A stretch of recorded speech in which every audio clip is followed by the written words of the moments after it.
Most people nowadays, around my age, stop caring about gaming computers to start caring about cars. There are a very select few who still care about computers, and I still really do.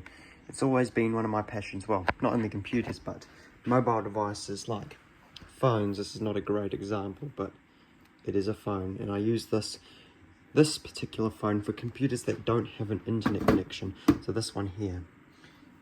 Because I don't really rely on Ethernet down here due to my distance from the Wi-Fi. So I have two computers at the moment that I'm currently going to be working on. I've got one just running here. It's got no hard drive in it. So if I pop it open, you will be able to have a quick look inside. This one has a broken off screw, so it doesn't actually stay on like it should because it's got a spring on it, but for some reason the screw won't stay on the thread because the spring's broken. So if we just, here we go, pop the hood, you've got possibly the most base model PC here. You've got standard HP motherboard, standard HP 240 watt power supply, standard Micron RAM, you've got 4 gigs, standard HP cooler with a single case fan on the front, standard graphics with a little aluminium heatsink, standard disk drive, which is also a standard HP one. I don't know if this is anything fancy. No, it's very basic DVD writer. You can do all your normal stuff, but it probably won't be the fastest. Opens not too loud, but you know, I guess I like the industrial clank of a disc writer. This one here is a whole different horse. This is a Cooler Master Custom, or actually a Gigabyte PC, because there's a Gigabyte motherboard and a Gigabyte graphics card. That one doesn't have a graphics card at all, but it could fit one. Got an LG/Modisc DVD writer, and I'm assuming this is quite a fast one. Yep, super multi. I don't know if that means multi-disc. It might be able to do that. I don't know. I don't think so. Behind the panel, you can take a little look. Same sort of deal with the screws, although I believe these are the ones aren't supposed to stay in this because it's probably not. It's not really an OEM case, or it might be. I'm not sure. I don't remember seeing these computers being sold as a standalone brand, but they could have been. Okay, inside we have a much nicer chassis setup. So this is what's currently in it. So we've got a AMD FX 4300, I believe. The other computer had an i3 second gen at 3.4 gigahertz. This is a AMD FX 4300 at 3.6 with its own cooler. No case fans. I don't know why there aren't any. There would have been at one point. It looks like they've all been removed. There should have been one there. Yeah, I think that's about it. Oh, maybe even one on the this. We have a NVIDIA GT630 1 gig, which is not amazing, but it's more than enough. We have a D-Link 300 megabits per second Wi-Fi card. I'm not sure what the specifications are. Standard gigabit GA78 LMTS2P motherboard, which is what the computer comes up as, obviously. Yep, we've got the drive I took out of the other computer because I got that one for 30 bucks. I took the Western Digital Blue 500 gig hard drive out. I'm not sure what speed it is. It was made in 2014. What speed is it? I can't see. Probably don't want to pull the drive out because it might corrupt the Windows, but it could be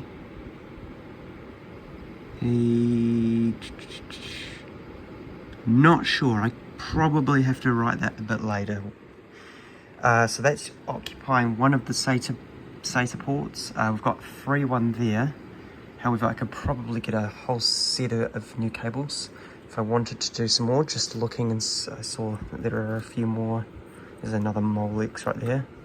But we've got another SATA right there. There's one down here.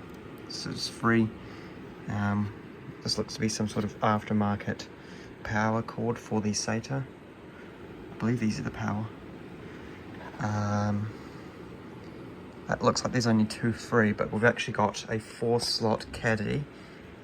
And then we've got this one up here, which I assume I could stick maybe another 2 on.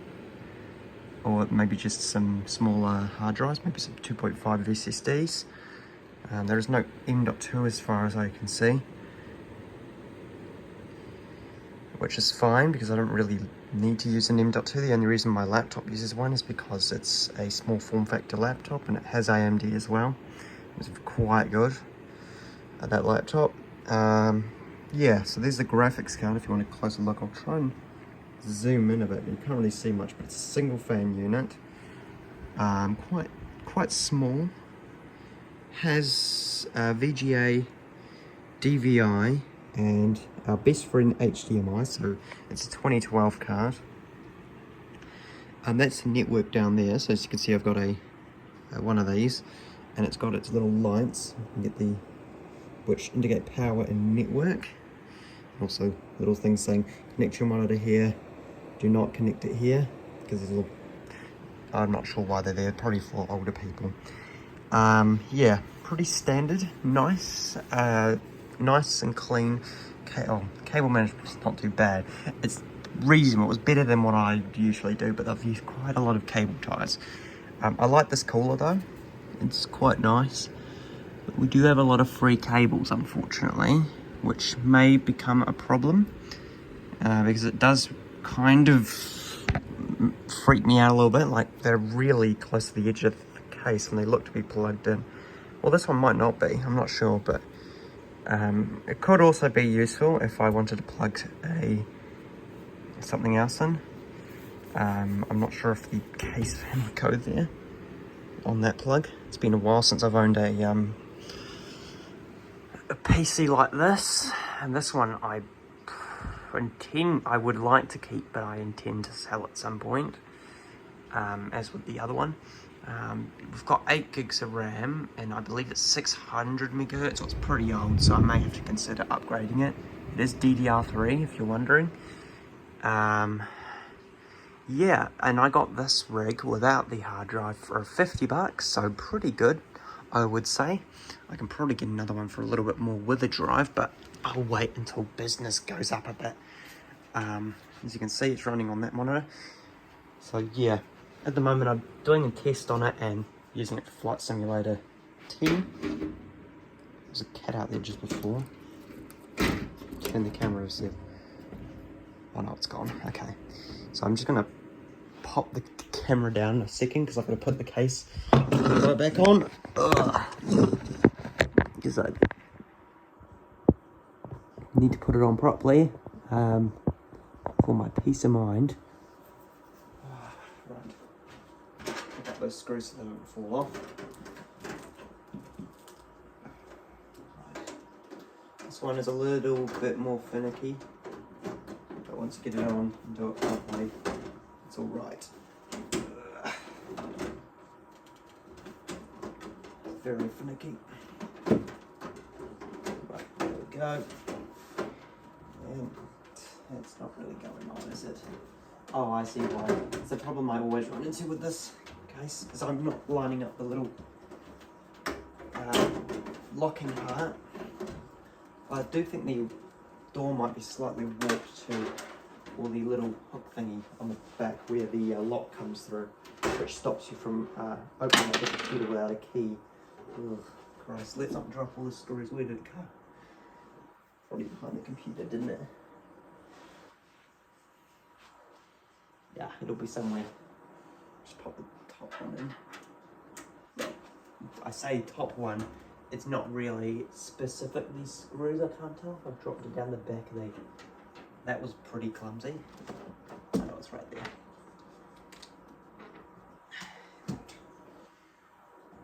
that one in. Now, if I really wanted to, I could stick a padlock on the back of this, but in reality, I don't. I'm not too worried about people stealing my components.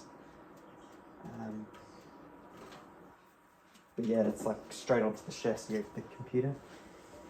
So yeah, it looks pretty standard for a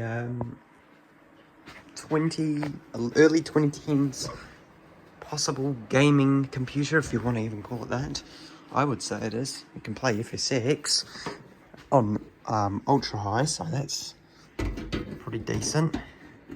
Especially since it's got like a 1 gig card. I'm not sure if that's going on properly.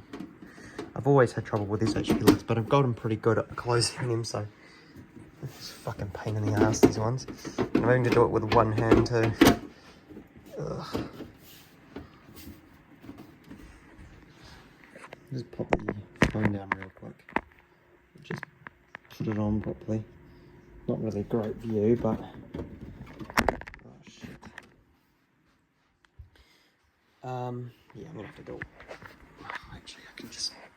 Sorry about this. More effort to the camera, and I am putting the top back on this computer. Oh well, it doesn't matter.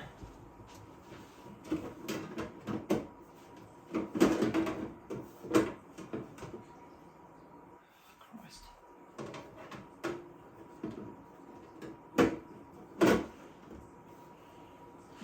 Gonna line it up like perfectly, and then it should just click into place. But it won't, because it's annoying as hell. There we go. I think I got it. Yeah. Okay. Yeah, it's just really awkward. Where's the little screw for this guy? Right there. And it does feel pretty dismal to put on. Right, let's just pop in a bit, and then we screw it in the second time, because you have to screw it through the first thread and then the second thread, because there's a little bit of give when you put it into the chassis, and it's screwed right through the chassis. Then it has to go into a second thing in the second part of the chassis, and oh, it is a complete pain in the ass. But yeah, pretty good computers. Let's just close that right there and go through to, there we go. Yeah, AMD FX, oh sorry, not 4300, 4100. Yeah, 3.6, it boasts quad core specification, 8 gig, 64-bit. If I open up Speaky, I'll give you the lowdown of everything, if you're really interested. You can pause it and read it if you like. Just give it a second to load up. There we go.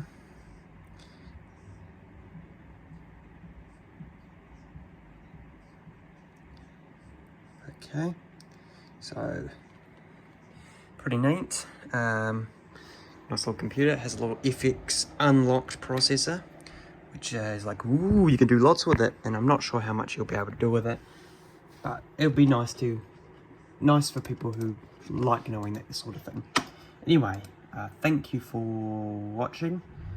And also another thing, for this computer, no speakers or headphones are plugged. Oh, okay, never mind.